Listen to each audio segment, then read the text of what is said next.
बिस्मिल्लाहिर्रहमानिर्रहीम। अस्सलाम वालेकुम डियर स्टूडेंट्स। आज के लेक्चर में हम एक्सरसाइज नंबर 8.1 का क्वेश्चन नंबर 8 स्टार्ट करेंगे। Question is using slope prove that points x0 -3 y4 7 and z6 12 are collinear. Collinear points वो वाले पॉइंट्स होते हैं जो एक ही लाइन के ऊपर लाई कर रहे होते हैं। हमने कैसे प्रूव करना है इसको? स्लोप का फॉर्मूला यूज़ करते हुए हम स्लोप फाइंड करेंगे एक्स वाई की, फिर वाई जी की और फिर जी एक्स की। तीनों स्लोप्स का आंसर अगर सेम आ गया तो हम कहेंगे कि पॉइंट्स कोलिनियर हैं। तो सबसे पहले हम स्लोप या ग्रेडियंट का फॉर्मूला लिख लेते हैं जिसको m से डिनोट करते हैं y2 minus y1 over x2 minus x1। अब हमने स्लोप फाइंड करनी है एक्स वाई की, तो इसको m1 कह लें और यहाँ y2 है 7 माइनस और -3 और नीचे हो जाएगा 4 माइनस 0। ये हो जाएगा 10 ओवर 4, 2 2 ज़ा 4, 2 5 ज़ा 10, 5/2। तो m1 आ गया 5/2। अब हम y और z के कोऑर्डिनेट्स लिख लेंगे। यहाँ ये कोऑर्डिनेट्स हैं x1 y1 और ये वाले होंगे x2 y2। अब हमने स्लोप फाइंड करनी है yz की, तो इसको m2 कह लें। y2 माइनस y1 12 माइनस 7 और x2 minus x1 6 minus 4। 12 minus 7 5 और 6 माइनस 4 इज 2। अब हमने स्लोप फाइंड करनी है जी एक्स की, तो जी और एक्स के कोऑर्डिनेट्स लिख लें। अब इनकी स्लोप को कह लें कि ये है m3, तो y2 minus y1 minus 3 minus 12 over x2 minus x1 0 minus 6। ये हो जाएगा minus 15 over minus 6, minus minus काट जाएंगे। 3 2 ज़ा 6, 3 5 ज़ा 15, तो m3 आ गया 5/2। इसको इक्वेशन नंबर 1 कह लें, इसको इक्वेशन नंबर 2 कह लें और इसको इक्वेशन नंबर 3 कह लें। From equations 1 2 and 3 slopes of x y, y z and z x are equal. So these points, कौन से पॉइंट्स? एक्स वाई और जी आर कोलिनियर। सो यही हमने प्रूव करना था। Question number 9 is find the value of y if points p 4y, q 5 2 and r 6 2y + 1 are collinear. इस question में हम सबसे पहले स्लोप फाइंड करेंगे p q की, q r की और r p की। अब गिवन क्या है कि ये पॉइंट्स कोलिनियर हैं। कोलिनियर का क्या मतलब होता है कि ये एक ही स्ट्रेट लाइन के ऊपर पॉइंट्स लाई कर रहे हैं। अब अगर ये पॉइंट्स कोलिनियर हैं तो इनकी स्लोप सेम होगी, तो स्लोप्स इनकी सेम करके वहाँ से हम y की वैल्यू फाइंड कर लेंगे। सबसे पहले कोऑर्डिनेट्स लिख लें p और q के, और अब हम फॉर्मूला यूज़ करेंगे स्लोप का। पी क्यू की स्लोप को m1 कह लें, y2 minus y1 over x2 minus x1 slope find करने का फार्मूला है। y2 है 2 और y1 है y, तो 2 माइनस y ओवर x2 है 5 और x1 है 4, तो 5 माइनस 4। 5 माइनस 4 1 होता है, तो नीचे 1 लिखें ना लिखें एक ही बात है। तो m1 स्लोप कितनी आ गई? 2 माइनस y। इसको इक्वेशन नंबर 1 कह लें। अब हमने स्लोप फाइंड करनी है q और r की, तो इन पॉइंट्स को भी लिख लेते हैं और r के कोऑर्डिनेट्स हैं 6 2y + 1। इसकी स्लोप को m2 कह लें, y2 minus y1 2y + 1 minus 2। x2 6 है माइनस और x1 5 है, तो 6 माइनस 5 इज अगेन 1 और 2y + 1 माइनस 2 इज -1। तो ये हो जाएगा m2 equals to 2y minus 1। इसको इक्वेशन नंबर 2 कह लें। यहाँ जो हमने स्लोप फाइंड की थी पी क्यू और क्यू आर की, m1 और m2, जिनको हमने इक्वेशन नंबर 1 और 2 कहा था, वो मैंने यहाँ लिख ली। और अब हमने स्लोप फाइंड करनी है आर पी की, तो इनके कोऑर्डिनेट्स लिख लें और इसकी स्लोप को कहेंगे m3, तो y2 minus y1 y minus 2y + 1। यहाँ मैंने ब्रैकेट लगाई क्योंकि माइनस का साइन है, तो जब ब्रैकेट खुलेगी तो ये साइन चेंज हो जाएगा। और x2 minus x1 means 4 minus 6। Bracket open करेंगे, -2y -1 हो जाएगा और 4 - 6 is -2। y minus 2y is minus y minus 1 over minus 2। यहाँ से माइनस कॉमन ले लें, y प्लस 1 अंदर आ जाएगा और नीचे माइनस 2। ये माइनस इस माइनस से कट जाएगा तो y plus 1 over 2। m3 slope आ गई y प्लस 1 ओवर 2। इसको इक्वेशन नंबर 3 कह लें। As 3 points are collinear so their gradient या स्लोप कह लें मस्ट बी इक्वल। तो यहाँ से क्या आ जाएगा कि m1 इक्वल है m2 के और वो इक्वल है m3 के। तीनों की वैल्यूज पुट कर दें। m1 है 2 माइनस वाई, m2 है 2y माइनस 1 और m3 है y प्लस 1 ओवर 2। यहाँ से कोई भी दो साइड्स ले लें और वहाँ से बेसिकली हमने क्या फाइंड करना है, y की वैल्यू। आप इन दोनों को भी इक्वल ले सकते हैं, इन दोनों को भी इक्वल ले सकते हैं और इसको भी इक्वल ले सकते हैं। तो मैं यहाँ इन दोनों को इक्वल ले लेती हूँ। यहाँ से y को इस साइड पे ले जाएं तो ये हो जाएगा 2y, ये माइनस y उधर जाके प्लस y हो जाएगा और यहाँ ले आए इस 1 को तो 2 यहाँ एज इट इज़ है और माइनस 1 इधर आके हो जाएगा plus 1। 2y plus y is 3y which is equals to 2 plus 1 3। y हो जाएगा 3 over 3 which is equals to 1। तो y की वैल्यू आ गई 1। This is our answer. Question number 10 is prove by using slopes that points A 3 minus 1, B minus 5 minus 5 and C 1 3 are vertices of a right angle। सबसे पहले slope use करते हुए हम A B, B C और सी ए की slope find कर लेते हैं। ए बी की स्लोप फाइंड करने के लिए इसके कोऑर्डिनेट्स लिख लें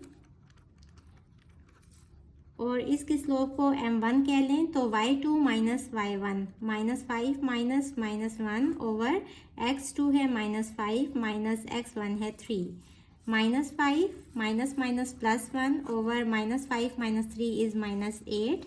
ये हो जाएगा minus 4 over minus 8। Minus minus cut जाएंगे, 4 1 ज़ा 4, 4 2 ज़ा 8। m1 स्लोप आ गई 1 ओवर 2। इसको इक्वेशन नंबर 1 कह लें। अब हमने स्लोप फाइंड करनी है बी और सी की, तो इसके भी कोऑर्डिनेट्स लिख लें।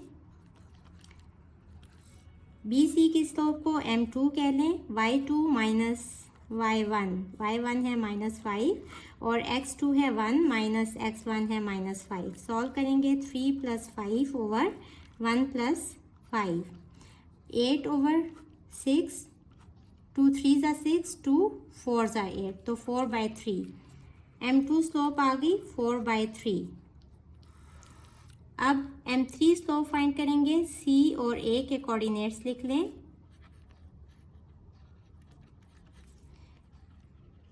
y2 है -1 माइनस y1 है 3, x2 है 3 और x1 है 1, -4 ओवर 3 माइनस 1 इज 2,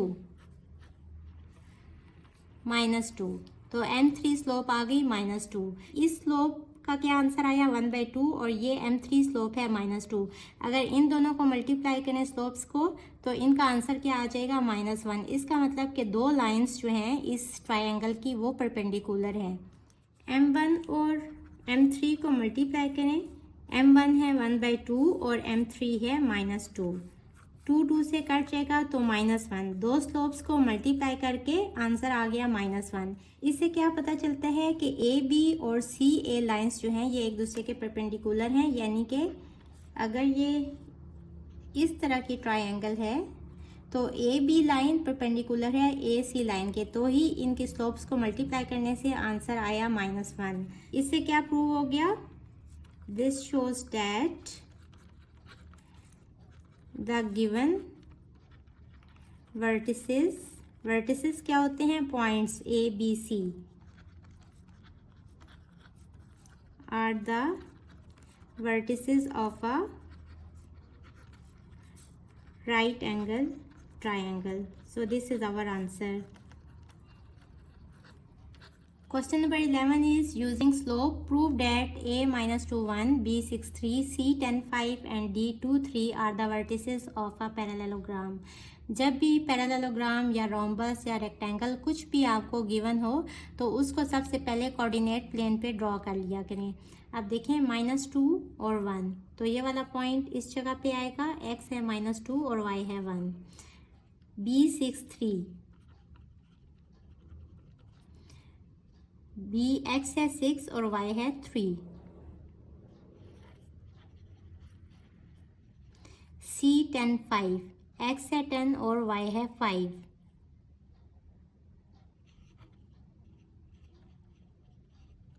और d है 2 3, x है 2 और y है 3।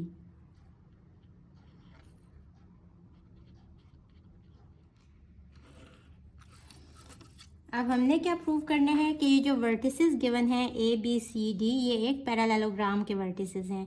अब चैप्टर नंबर 7 में हमने क्या किया था, हम डिस्टेंस फार्मूला यूज़ करके प्रूव करते थे। हम डिस्टेंस फाइंड करते थे ए बी का, बी सी का, सी डी का और डी ए का using distance formula. Opposite sides का डिस्टेंस सेम आता था तो हम कहते थे कि ये एक पैरेललोग्राम है।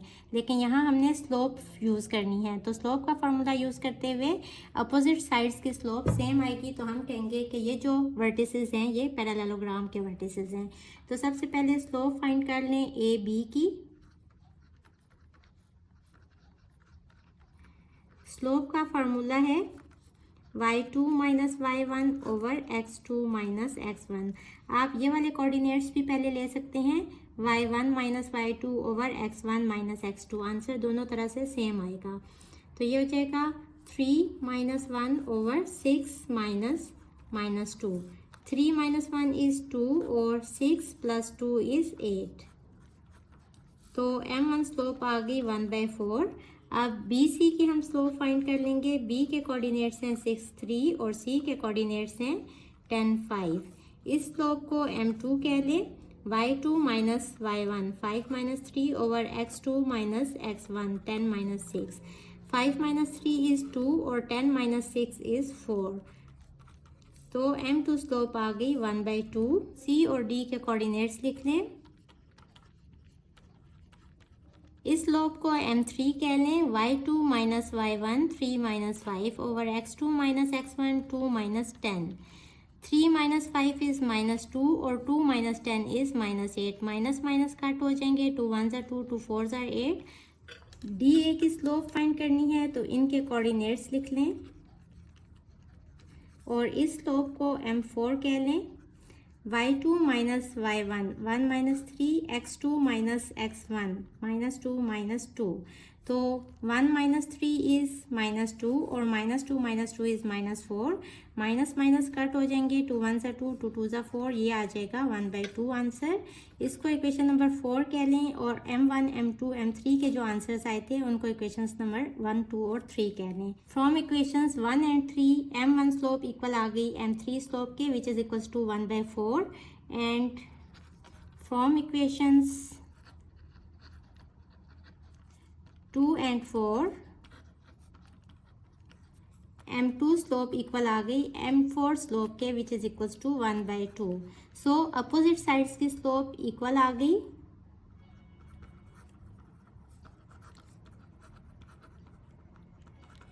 Slope of opposite sides are equal, so the points A, B, C and D are the vertices of a parallelogram। Hopefully बच्चों आपको आज के लेक्चर की समझ आ गई होगी। अगर आप मेरे चैनल पर नए हैं तो मुझे लाइक करें, सब्सक्राइब करें और बेल आइकन को प्रेस कर दें। इसके साथ ही मुझे दें इजाज़त। अल्लाह हाफिज़।